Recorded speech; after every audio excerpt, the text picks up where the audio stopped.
Nous allons vous présenter deux expériences simples d'acoustique que vous pouvez refaire chez vous. Commençons par l'expérience du verre musical ou verre qui chante. Pour cela, j'ai téléchargé sur mon téléphone l'application Arduino Science Journal. Ça va me permettre de mesurer la hauteur de la note. On dispose de 3 verres à pied que l'on va remplir plus ou moins d'eau.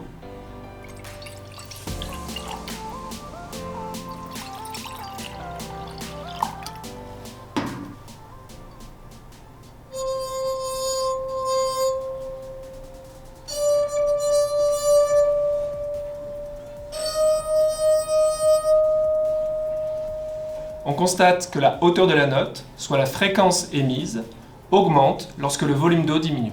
Nous venons de voir ce qui se passe lorsqu'on fait de l'acoustique avec des verres et de l'eau. Prenons maintenant le cas de la bouteille chantante, qui s'appelle aussi résonateur de Helmholtz.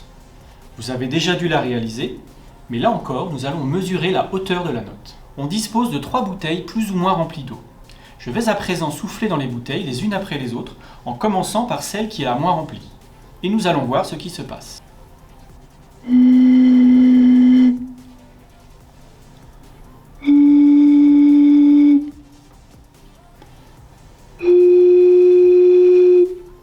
On constate cette fois que la hauteur de la note augmente lorsque le volume d'eau augmente.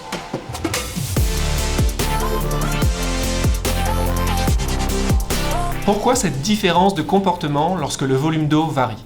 Lorsque l'on ajoute de l'eau, la vibration est modifiée par la pression sur les parois du verre. Cela conduit à diminuer la fréquence de résonance. Concrètement, ça fait une note plus grave. Le verre qui chante est un exemple de source d'origine vibratoire ou vibroacoustique. La présence de fluide alentour alourdit le système et fait diminuer la fréquence. Lorsque je frotte mon doigt sur la paroi du verre, celle-ci se met à vibrer, à entrer en oscillation, et cette oscillation se transmet à l'air sous forme d'une onde acoustique. Cela se produit à une certaine fréquence qui dépend entre autres de la taille du verre et de son épaisseur. Dans le cas de la bouteille qui chante, il s'agit d'un phénomène différent de la première expérience, purement acoustique. Ici, le mouvement de la bouteille ne joue aucun rôle. Lorsque l'on souffle dans la bouteille, on déplace une petite masse d'air qui se trouve dans le goulot. Cette petite masse d'air en comprime une plus grosse dans la bouteille. Et si je diminue le volume de cette grande masse d'air, je vais augmenter sa résistance. Et donc la fréquence va augmenter. Concrètement, j'ai une note plus aiguë. Ce principe est utilisé dans de nombreuses applications, comme les haut-parleurs basse réflexe, les silencieux d'échappement ou bien l'acoustique des salles.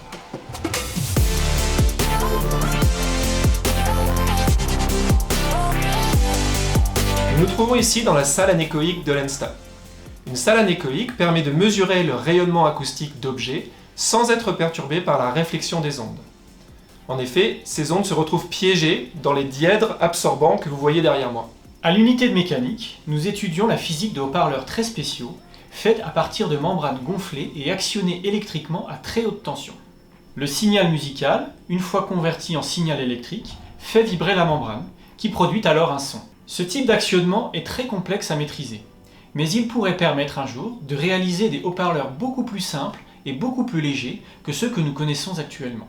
D'un point de vue modélisation, cela fait intervenir de la mécanique des solides en grande transformation, de l'électromagnétisme, de la dynamique vibratoire, tout cela couplé à l'acoustique. Nous avons réalisé cela grâce à Émile Garnel, qui était en thèse au laboratoire, et à Corinne Rouby, enseignante-chercheuse au laboratoire. L'intérêt de ces recherches, c'est aussi de préserver les ressources de la planète. En effet, la production des aimants est polluante, car réalisée à partir de terres rares.